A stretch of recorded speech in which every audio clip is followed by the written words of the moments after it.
Hello student, today our topic is lines and angle, that is on the chapter number 19. ठीक है, तो अब हम देखते हैं कि यहाँ पे क्या क्या चीजें हमको सीखना है आज। सबसे पहले हम देखेंगे पॉइंट क्या होता है। पॉइंट के बारे में आप जानते हैं तो सिंपली पॉइंट का मतलब होता है बेसिकली आप किसी भी शार्प ऑब्जेक्ट से या फिर पेंसिल से या फिर पेन से या मैंने जैसे चॉक से इसमें एक डॉट लगाया तो ये ही आपका क्या कहलाएगा पॉइंट। ठीक है, तो इस पॉइंट को कुछ भी नाम दे सकते हैं, जैसे एक्स दे दिया मैंने या फिर ए या फिर कोई भी अल्फाबेटिक से आप इसको डिनोट कर सकते हैं। ठीक है, अब आते हैं लाइन। जब आप लाइन की बात करते हैं, जब हमको बोला जाता है कि कोई एक लाइन खींचो तो हम क्या करते हैं, जनरली सिंपल से एक लाइन ड्रॉ कर देते हैं। ठीक है, स्ट्रेट लाइन होती है ना, स्ट्रेट लाइन हम ड्रॉ कर देते हैं। तो ये क्या होता है, इसका कोई मेजरमेंट नहीं होता है। ठीक है, ना ही इसका कोई एंड पॉइंट होता है, कहीं से भी इंक्रीज हो सकता है, चाहे हम इधर से इंक्रीज करें या इधर से भी इंक्रीज करें। ठीक है, तो इसलिए इसमें हमेशा आप सबसे आसान तरीका, अगर आपको लाइन पहचानना है, लाइन में हमेशा दो एरो बने हुए होंगे ऐसा। ठीक है, दो एरो बना हुआ मतलब दोनों डायरेक्शन में एरो बना मतलब दोनों डायरेक्शन में कहीं भी बढ़ सकता है या फिर घट सकता है, तो इसलिए इसे क्या कहेंगे, लाइन सिंपल। अब आते हैं लाइन सेगमेंट क्या होता है। जैसा कि मैंने अभी आपको बताया कि लाइन में कोई भी एंड पॉइंट नहीं होता, ना ही कोई स्टार्टिंग के कोई पॉइंट होता है। ठीक है, और ये इसका कोई भी डायरेक्शन में इंक्रीमेंट होता है और बेसिकली हम ये कह सकते हैं इसको कोई भी मेजरमेंट नहीं होता है। लेकिन लाइन सेगमेंट में आपको क्या करना है, लाइन सेगमेंट में जैसे हमने लाइन ड्रॉ की तो इसमें क्या रहता है, एंड पॉइंट्स होते हैं। यहाँ पर 2 पॉइंट्स को जो भी इसको क्या कहते हैं, 2 पॉइंट्स को यहाँ पर ये मीटिंग होता है, यहाँ पर ये इस पॉइंट से जाकर यहाँ पे खत्म होता है। ठीक है, और इसको हम क्या कर सकते हैं, पर्टिकुलर इसका एक मेजरमेंट होता है। जैसे लाइन सेगमेंट के लिए क्या कर सकते हैं, ये जैसे 4 सेंटीमीटर या 5 सेंटीमीटर का इसका पर्टिकुलर क्या होता है, मेजरमेंट होता है। तो ये क्या कहलाएगा, लाइन सेगमेंट। सबसे आसान तरीके इसको पहचानने का क्या है कि इसमें पॉइंट लगा होगा, एंड पॉइंट्स। ओके, अब आते हैं रे। रे का मतलब होता है कि कोई भी स्ट्रेट लाइन है, चाहे इधर से आ रहा है चाहे इधर से आ रहा है। ठीक है, इसमें क्या रहेगा, एक एंड पॉइंट रहता है, ओनली वन एंड पॉइंट, और इसमें वन एरो रहेगा जिस भी डायरेक्शन में जा रहे हो। तो ये रेज है, जैसे सन रेज होते हैं, तो सन का रेज जैसे सन है मान लो, तो रेज यहाँ पर रहा है मान लो, तो यहाँ पर आप देखते हो ये एरो का हम हमेशा साइन यूज करते हैं, मतलब ये इधर आ रहा है। ठीक है, इस साइड जा रहा है मतलब ये ऊपर की तरफ जा रहा है। ठीक है, तो ये डायरेक्शन को डिनोट करता है और इसमें एक ही एंड पॉइंट होता है और वन डायरेक्शन यहाँ पर एरो के थ्रू हम लोग इसमें बताते हैं।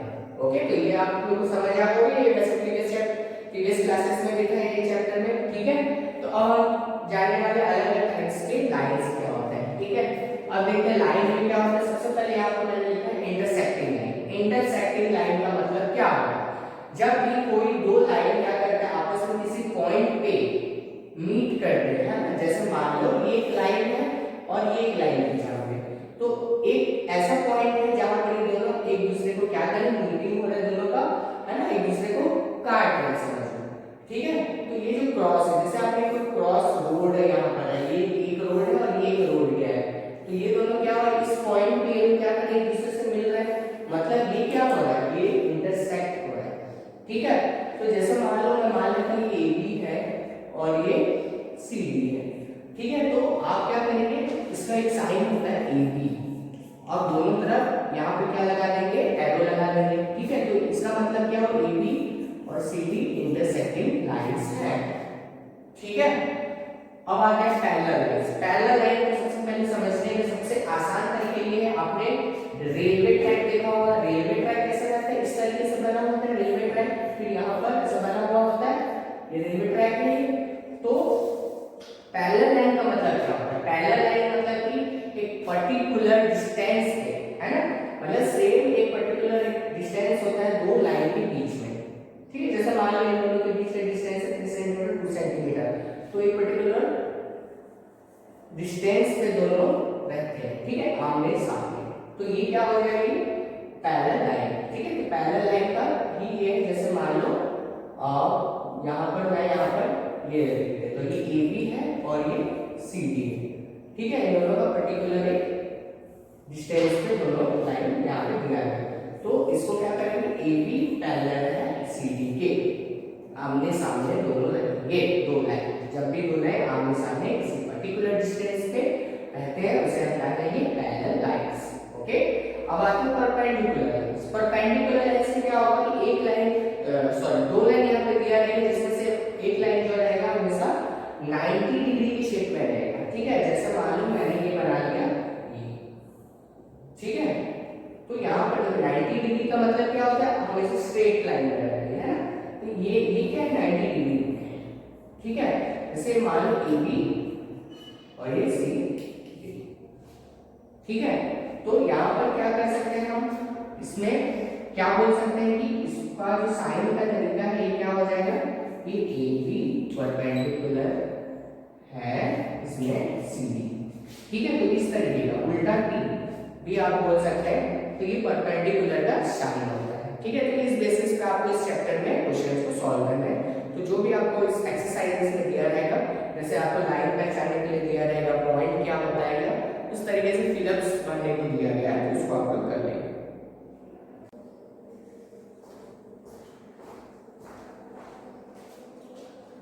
Okay student, now we are going to solve some exercise questions. ठीक है, तो यहाँ पर name all the line segments each of the following figures. उनको क्या करना है, लाइन सेगमेंट को लिखना है जो भी यहाँ पर इस फिगर में जितने भी लाइन सेगमेंट्स है उसके नेम। ठीक है, तो हम क्या करेंगे, जैसे इस दिए वाले फिगर में लाइन सेगमेंट का मतलब क्या होता है, जो भी एक पर्टिकुलर एक लाइन बना दिया जाएगा। ठीक है, तो यहाँ पर आपको लाइन सेगमेंट कौन कौन सा दिख रहा है, ये दिख रहा होगा, देन ये एंड देन दिस। ठीक है, तो सबका नाम आपको लिखते जाना है, जैसे कि तो क्या लिखेंगे, ओपी, है ना। और यहाँ पे लाइन सेगमेंट के लिए साइन डालना था मुझे। फिर क्या दिया है, पीएम, फिर क्या दिया है, एमएन एंड ओ। ठीक है, ये चारों लाइन सेगमेंट का हमने नाम लिख दिया। यहाँ पर भी क्या आ जाएगा देखते हैं। ठीक है, Q R, R P, then P Q. ठीक है, ट्रायंगल में 3 लाइन होते हैं। ठीक है, अब यहाँ पर देखते हैं line name all the rays with the initial points A B and C respectively. ठीक है, आपको इनिशियल एक पॉइंट लेकर हमको क्या करना है, सारे रेज को यहाँ पे लिखना है। तो देखो यहाँ दो डायरेक्शन दिया हुआ है, एक इस तरफ इस डायरेक्शन में जा रहा है और ये इस डायरेक्शन में जा रहा है। तो दो यहाँ पे रेज यहाँ पे बनेंगे हैं, इस डायरेक्शन में अलग लिखेंगे। इनिशियल पॉइंट हमको ए बी सी भी लेना है बोल रहा है। ठीक है, यहाँ पे बोल दिया गया इनिशियल पॉइंट्स हमको ए बी और सी को लेना है। तो ए का इनिशियल पॉइंट ये है, तो ए इस तरफ जा रहा है। ठीक है, तो यहाँ पर एक रे बनेगा, यहाँ पर एक एक्स। ठीक है, समझ आया। और एक इस साइड से जा रहा है, एक वाई, यहाँ पर एक बन गया। ठीक है, अब यहाँ पर सेकंड वाला देखते हैं, बी को इनिशियल पॉइंट दे रहे हैं, तो ये हो जाएगा बी एक्स, सॉरी, और एक जा रहा है बी वाई की तरफ। ठीक है, और एक जा रहा है सी एक्स एंड और एक जाएगा सी वाई। ठीक है, तो इस तरीके से आपको रेंज के नेम लिखने हैं।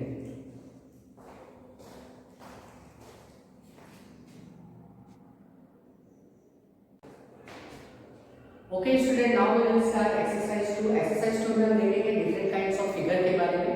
तो यहाँ पे जैसे लिखा हुआ है ओपन फिगर। ओपन फिगर क्या होता है, एज नेम इंप्लाइज ओपन, मतलब कि यहाँ पे क्या रहेगा, जो भी फॉर्मेशन रहेगा फिगर का वो क्या रहेगा, इस तरीके से ऊपर रहेगा। मतलब इसका कोई एंड पॉइंट दोनों एक दूसरे को नहीं मीट कर रहे हैं। ठीक है, तो ये पॉइंट और ये पॉइंट दोनों अलग अलग है ना। तो ये क्या है, वो ऊपर है, ये जैसे ये ऊपर है, यहाँ पर देख सकते हैं। ठीक है, ये सब क्या क्या आएगा, ऊपर फिगर है। ठीक है, अब आते हैं क्लोज फिगर। क्लोज फिगर में क्या करेंगे, ये इस तरीके से क्लोज रहेंगे। ठीक है, तो सारे पॉइंट्स क्या है आपस में मिले हुए हैं। यहाँ पर ये सब किसमें आ जाएगा, क्लोज फिगर में। ठीक है, यहाँ कहीं से भी आपको ओपन नहीं दिख रहा होगा। अब आते हैं, ये दोनों तो आपको वैसे भी समझ आ ही चुका होगा, लेकिन अब आते हैं सिंपल क्लोज क्या होता है। सिंपल क्लोज फिगर क्या होता है। ठीक है, तो सिंपल क्लोज फिगर मतलब क्या होता है, जो एक दूसरे को कभी भी इंटरसेक्ट ना करे। मतलब कि जैसे मान लो क्लोज फिगर में ये वाला भी आता है पॉइंट, ये है ना, ये सब भी क्लोज फिगर है ना। या फिर आप बोल सकते हैं ये इस तरीके का जो फिगर है ये भी क्लोज फिगर में है, लेकिन सिंपल क्लोज फिगर में क्या होगा कि सिंपली ये क्लोज रहेगा, मतलब इंटरसेक्ट नहीं होगा। जैसे ये वाला फिगर देख रहे हो, ये वाला फिगर देख रहे हैं और ये फिगर, तो ये सिंपल क्लोज फिगर में नहीं आएगा, ठीक है। ये टोटली ऐसा क्लोज रहेगा, एक दूसरे को इंटरसेक्ट नहीं करेगा। ओके ओके स्टूडेंट, अब हम देखने वाले हैं एक्सरसाइज 3। एक्सरसाइज 3 में हम लोग पढ़ने वाले हैं एंगल्स के बारे में, ठीक है। एंगल्स क्या होता है पहले ये हम जानते हैं। जैसे मेरे पास ये बुक है, अगर मैं इस बुक को ओपन करता हूँ तो जैसे कि आप देख रहे हैं यहाँ पर जो आपको ये एक क्या बन रहा है, ये एंगल बन रहा है, ठीक है। जैसे इसको ओपन करते जाता हूँ, ये जैसे खुलते जाएगा, इसमें अलग अलग टाइप्स के यहाँ पे एंगल्स यहाँ पे बनते जाएंगे। या फिर आपने एक फिगर लिया है, या फिर आप एक सीजर जैसे आपने देखा होगा ना, तो सीजर भी किस तरीके से रहता है, इस तरीके से रहता है, तो उसको भी हम ओपन करते जाते हैं ना। ये आप देख सकते हैं मेरा जैसे हैंड है, ये क्या है, इसी को ये हम एंगल्स बोलेंगे। जैसे दो लाइन की बीच का जो पार्ट्स रहेगा, ये क्या होगा आपका एंगल, ठीक है। तो अब इसी से ही हम इसको डिनोट करते हैं, एंगल का ये साइन होता है। ओके, तो जैसे मान लो यहाँ पर मैं एक ट्रायंगल बना, तो इसमें देखो एंगल, सारे ट्रायंगल कितने एंगल है, तो 3 एंगल। देखो इस साइड से ये एक एंगल बन के आ गया, ये एक एंगल बन के आ गया, और ये इस साइड से एक एंगल बन के आ गया, मतलब इधर से एक एंगल, इधर से एक एंगल और देन दिस साइड से, ठीक है। तो इसी को हम एंगल्स बोलते हैं। अब यहाँ पर आते हैं हम इंटीरियर एंगल्स क्या होता है, एक्सटीरियर एंगल्स क्या होता है, ठीक है। तो इंटीरियर मतलब क्या होता है, एक्सटीरियर मतलब क्या होता है, हम जानेंगे कि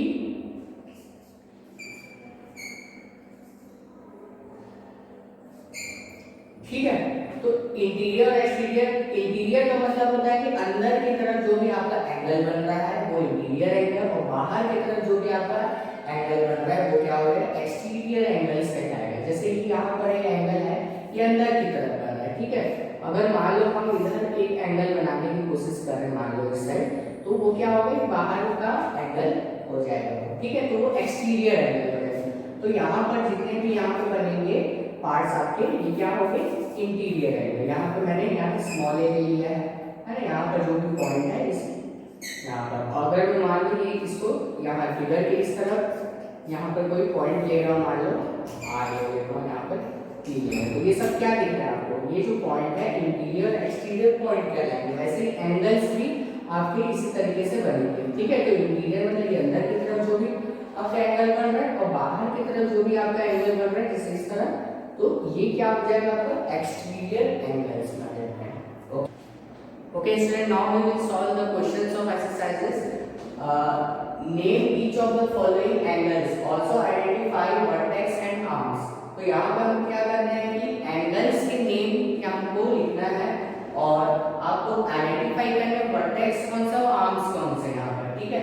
तो जैसे कि आप देख रहे हैं कि ये जो है एक एंगल बना हुआ है, ठीक है। तो इस एंगल का आपको नेम लिखना है सबसे पहले, तो यहाँ पर हम लिख लेते हैं एंगल, ठीक है। एंगल का नेम क्या आ जाएगा आपका, एन ओ एम, ठीक है।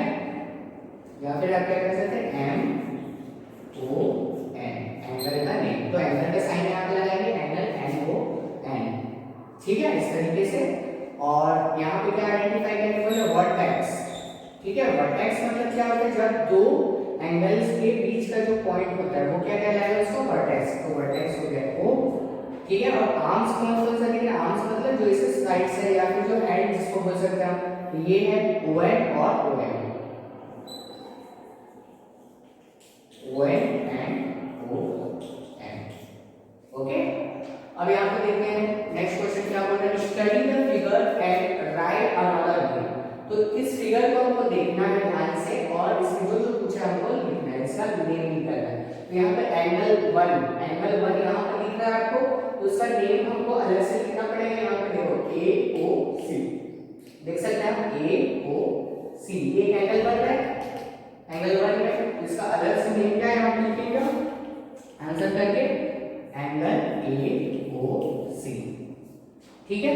अब क्या बोल रहा है, एंगल 2 के लिए वैसे, तो ये क्या हो जाएगा, C O B, angle C O B, okay. Measure the angles, ठीक है। एंगल को कैसे मेजर किया जाता है, प्रोटेक्टर से आज हम देखेंगे, ठीक है। तो प्रोटेक्टर, जैसे मान लो आपको कोई भी एंगल यहाँ पे दिया गया, मान लो मैं एक एंगल बना लेगा, आपको मेजर करना है कि ये कितने डिग्री का बन रहा है। ठीक है, हम लोग कैसे मेजरमेंट करते हैं, एंगल का यूनिट क्या होता है, डिग्री से हम लोग इसको डिनोट करेंगे, है ना इसका। ठीक है, तो ये जैसे मैंने कर दिया है। ठीक है, तो आप यहाँ पर देखेंगे ये जो बीच का जो पॉइंट होता है आपका जो प्रोटेक्टर है उसको आप यहाँ पे रखेंगे और आप देखेंगे कि कितने डिग्री का हो रहा है। ठीक है, तो यहाँ पर जैसे दे रहा है कि 50, तो ये हो जाएगा आपका 50 डिग्री का एंगल। ठीक है, तो इस तरीके से आपको करना है। जैसे मान लो अगर आपको बनाने के लिए बोला जाता है कि आप 60 डिग्री का एंगल बनाने दिखाओ, तो सबसे पहले हम एक लाइन ड्रॉ करते हैं, स्ट्रेट लाइन। ठीक है, ये स्ट्रेट लाइन ड्रॉ किया हमने। अब क्या किया, इसको जो सेंटर है, ये जो सेंटर है वहां पर रखा हमने। ठीक है, इसके बीच में हम क्या करेंगे, ये रख दिया, ये जो पॉइंट दिख रहा है ना, उस पॉइंट पे जो आपको सेंटर का जो लाइन है वो मिलना चाहिए।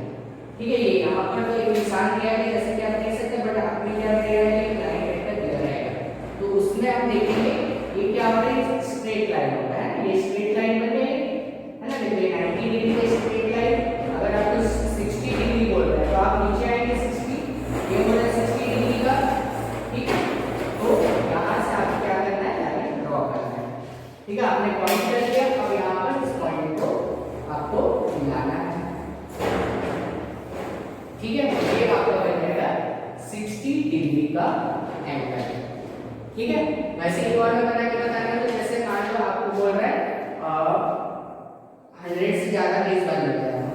ठीक है, तो देखो 90 से जो भी नीचे रहेगा आपको नीचे के नंबर्स को ही देखना है, काउंट करना है। ठीक है, ऊपर यहाँ पे दो टाइप का आपको नंबर दिख रहा होगा, आपको कंफ्यूजन में आ जाएंगे तो ऊपर का नंबर देखना है, नीचे का। तो 90 से जितना भी कम रहेगा, 90 से जितना भी कम रहेगा डिग्री रहेंगे वो क्या रहेंगे, नीचे वाले को हमको देखना है, और 90 से ज्यादा रहेगा हमको इस साइड का देखना है हमको। ओके, समझ आ रहा है, मतलब हमको ऑलवेज नीचे का ही नंबर या फिर आप देख सकते हैं। ठीक है, समझ आ रहा है। और एक चीज और, जैसे आपको ये भी पहचानना है कि 90 से इधर आना, मतलब 90 से कम आ रहा है इस साइड झुकेंगे ज्यादा से ज्यादा, और 90 से ज्यादा हो रहा है मतलब वो इस साइड फैलते रहेंगे। ठीक है, इस तरफ ऐसे स्प्रेड होते रहेंगे ऐसा, और 90 से कम है मतलब इस साइड होंगे, इस तरह स्प्रेड होंगे आपके राइट हैंड की साइड। ओके, तो यहाँ पर मैं आपको एक 90 डिग्री से ज्यादा का एंगल बना के बता रहा हूँ। जैसे मैं बना रहा हूँ 120 का, तो 120 का जब इस टाइप से दिखेगा, ये इस तरीके से आपका 120 का मेजरमेंट होता है। ओके, तो इस तरीके से आपको मेजर करना है। आई होप कि आपको समझ आ गया होगा। ओके ओके स्टूडेंट, अब हम देखते हैं डिफरेंट टाइप्स ऑफ एंगल्स क्या होते हैं। ठीक है, तो टाइप्स ऑफ एंगल्स यहाँ पे दिया हुआ है। सबसे पहले हम देखेंगे जीरो एंगल क्या होता है। जीरो एंगल जब आपके पास कोई भी एंगल नहीं बनता है, जैसे मैंने आपको बुक का एग्जांपल दिया था, अगर बुक को आप खोलेंगे ही नहीं तो इसमें एंगल कैसे बनेगा, या फिर आपने जैसे दो आर्म्स रहते हैं तो दोनों क्या करेंगे, एक दूसरे को ओवरलैप करेंगे यहाँ पर। ठीक है, तो ओवरलैप यहाँ पे हो रहा है। ठीक है, तो ये क्या हो रहा है, OA और OB दोनों एक दूसरे को क्या कर रहा है, ओवरलैप कर रहा है। ठीक है, इसके ऊपर कोई भी एंगल ये खुल ही नहीं रहा है, सब खुलेगा तब तो एंगल बनेगा, है ना। तो ये क्या हो जाएगा, जीरो एंगल। ठीक है, एक्यूट एंगल क्या होता है, जब कोई एंगल 90 डिग्री से कम होता है। ठीक है, 0 डिग्री से ज्यादा होता है लेकिन 90 डिग्री से कम होता है, तो ऐसे एंगल्स को हम क्या बोलेंगे, एक्यूट एंगल। एक्यूट एंगल के एग्जांपल है, जैसे कोई भी ले लो आप, 90 डिग्री से बस कम होना चाहिए। ठीक है, ठीक है, तो ये जैसे 60 डिग्री हो गया, 30 डिग्री हो गया, है ना, 80 डिग्री। ठीक है, तो 90 से बस कम होना चाहिए और 0 से ज्यादा होना चाहिए, तो वो कौन सा एंगल हो जाएगा, एक्यूट एंगल। अब आता है राइट एंगल। ठीक है, राइट एंगल का मतलब होता है स्ट्रेट 90 डिग्री का ही होना चाहिए। जब कोई एंगल 90 डिग्री का होता है तो उस एंगल को हम कौन सा एंगल बोलेंगे, राइट एंगल। अब आता है ऑब्ट्यूस एंगल। ऑब्ट्यूस एंगल मतलब क्या हो जाएगा, जो 90 डिग्री से ज्यादा होगा। ठीक है, 90 डिग्री से क्या होगा, ज्यादा होगा, लेकिन 180 डिग्री से कम होगा। ठीक है, तो ये जैसे हो जाएगा 120, ये उसका एग्जांपल हो गया। ठीक है, 120 ये इसका एग्जांपल हो गया, है ना। 130, 150, 180 से कम होना चाहिए। ठीक है, an angle which is more than 90 degree and less than 180 degree, that is called obtuse angle, and for the right angle an angle which is exactly measures the 90 degree, that is called right angle. And acute angle, what is the acute angle? An angle which is less than 90 degree but more than 0 degree, that is called the acute angle. Okay, तो इस तरीके से आप इसके definition create कर सकते हैं। Straight angle का क्या होता है? स्ट्रेट एंगल मतलब ये टोटली जब कोई भी angle, an angle which is exact 180 degree, ठीक है, अगर हम इसको मेजर करते हैं, अगर 180 डिग्री, जब 180 डिग्री पे पहुंच जाता है तो वो एंगल कैसा दिखता है? इस तरीके से दिखता है, ठीक है। तो इसे हम क्या बोलेंगे? स्ट्रेट एंगल, स्ट्रेट लाइन बन जाता है। Okay, then after reflex angle, reflex angle it means it is always more than the degree of 180 degree से ज्यादा होगा ये हमेशा, ठीक है। ऐसा एंगल जो 180 डिग्री से ज्यादा होगा लेकिन 360 डिग्री से कम होगा, तो ऐसा एंगल को क्या बोलेंगे? Reflex angle. अब आता है कंप्लीट एंगल। कंप्लीट एंगल जब कोई, जैसे यहाँ पे सारे एंगल्स में आपको दो आर्म्स दिख रहे होंगे, दो आर्म्स जब कंप्लीट कर लेता है आपने, जैसे पहले क्या लिया हमने? अक्यूट एंगल, ठीक है, फिर राइट एंगल में आया, फिर थोड़ा सा बढ़ा, क्या बन गया? ये ऑब्ट्यूस में आ गया, फिर थोड़ा सा और बढ़ाया तो राइट स्ट्रेट एंगल बन गया, फिर थोड़ा बढ़ाया ये नीचे की तरफ जाने लग गया, है ना, इस तरीके से जा रहा है, मतलब वो रिफ्लेक्स में चलेगा, फिर ये इस तरीके से जाते जाते फिर से इधर आ गया, मतलब इसने अपना कंप्लीट कर दिया है। दोनों आर्म्स फिर से क्या हो गए? जीरो के जैसे फिर से आ गए कंप्लीट करते हुए, that we call complete angles which is exactly the 360 degree of measurement. Okay, तो ये क्या है? ये कंप्लीट एंगल। ओके स्टूडेंट, अब हम देखते हैं कि डायरेक्शन में किस तरीके से हम एंगल्स को फाइंड आउट कर सकते हैं, ठीक है। यहाँ पर ये what kind of angle is formed between the direction, direction में किस तरीके से एंगल बनते हैं देखते हैं। तो सबसे पहले मैं आपको डायरेक्शन यहाँ पे समझाना चाहता हूँ। तो ये जो ऊपर की तरफ है तो हम इसे नॉर्थ का एरिया कहलाता है, ठीक है, नॉर्थ, ठीक है। 4 डायरेक्शन में होते हैं, ईस्ट, वेस्ट, नॉर्थ, साउथ। तो नॉर्थ ये ऊपर की डायरेक्शन है हमेशा नॉर्थ में रहेगा, ठीक है, और नीचे का डायरेक्शन साउथ बोलते हैं उसको, ठीक है। ये हो जाएगा east and this will be west, ठीक है।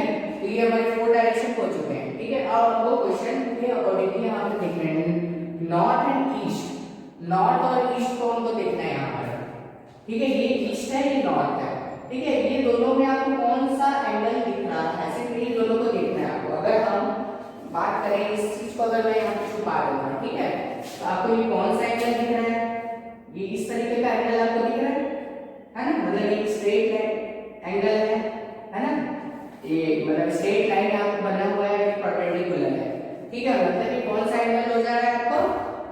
ये देखो, अगर मैं यहाँ पे, अब आपको लग रहा होगा, है ना, कौन सा एंगल हो गई? राइट एंगल, ठीक है। तो यहाँ पे आपको लिख देना बस राइट एंगल, ठीक है।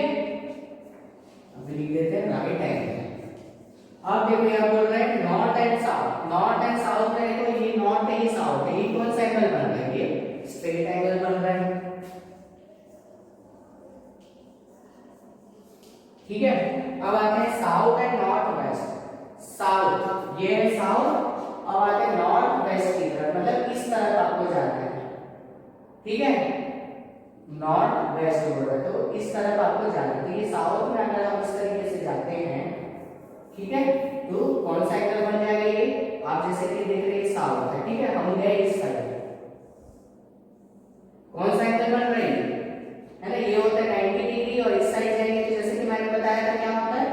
अक्यूट की तरफ हो गया, है ना, कम होते जा रहा है अक्यूट, और इस तरफ जा रहा है मतलब ये ऑब्ट्यूस हो रहा है ना, 90 डिग्री से ज्यादा बन रहा है ना। अब हमें से यहां से नजर किया स्ट्रेट बना हुआ है, 90 इस साइड मतलब एक्यूट, और इस तरफ का मतलब ऑब्ट्यूस, ठीक है। तो हम यहां पे लिख सकते हैं ऑब्ट्यूस एंगल,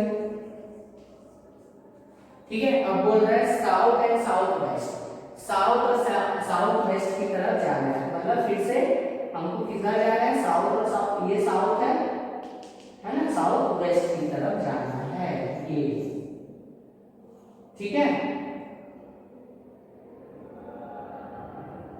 तो ये कैसे बन रहा है देख सकते हैं आप, ये साउथ है, साउथ वेस्ट मतलब ये इस तरीके से बन रहा है एंगल। यहाँ से अगर इस तरीके से आप देखेंगे ये लाइन दिख रहा है और ये ऐसा बन कौन सा एंगल बन रहा है, अक्यूट एंगल। ठीक है, तो इस तरीके से आपको डायरेक्शन के सेंस में भी